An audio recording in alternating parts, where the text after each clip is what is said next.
Bonjour chers frères et sœurs de l'église de l'île Jésus, nous sommes aujourd'hui le vendredi 4 novembre 2022 et nous allons continuer notre méditation dans la première épître de Jean au chapitre 2, verset 28 jusqu'à la fin du chapitre 3. Jean reprend deux de ces trois thèmes principaux, c'est-à-dire celui du péché et ensuite celui de l'amour. Examinons tout d'abord le thème du péché, 1 Jean 2 verset 28 à 1 Jean 3 verset 10. Être né de Dieu, écrit Jean, c'est d'accomplir ce qui est juste et se rendre pur, versets 2, 29 et 3, 3. Être né de Dieu, c'est l'assurance qu'à son retour, nous ne serons pas confus, verset 28 du chapitre 2, et nous serons semblables à lui, chapitre 3, verset 2. Être né de Dieu, c'est connaître Christ.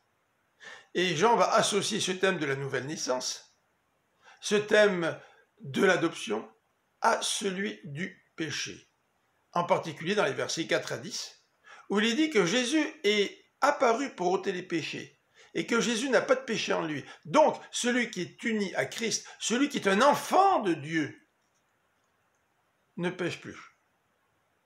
Celui qui appartient au diable, c'est lui qui pêche, car le diable lui aussi pêche. Celui qui est né de Dieu ne peut continuer à pécher, car la vie de Dieu a été implantée en lui. Au verset 10, Jean écrit que la différence entre les enfants de Dieu et les enfants du diable réside en ceci. Celui qui ne fait pas ce qui est juste et celui qui n'aime pas son frère n'appartient pas à Dieu. La mention de l'amour sert de transition pour que l'auteur développe ce deuxième thème dans les versets 11 à 23 du chapitre 3, celui de l'amour. Ne pas suivre l'exemple de Caïn. Voilà l'exhortation de Jean. Caïn qui a tué son frère et dont les œuvres étaient mauvaises. Nous savons que nous sommes passés de la mort à la vie, continue Jean, car nous aimons nos frères. Et si nous ne les aimons pas, nous sommes morts. Si nous détestons nos frères, nous sommes meurtriers, et par conséquent, la vie éternelle n'est pas en nous.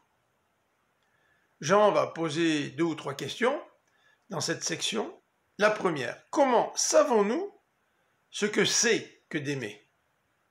Eh bien, nous le savons parce que nous comprenons que Jésus-Christ a donné sa vie pour nous.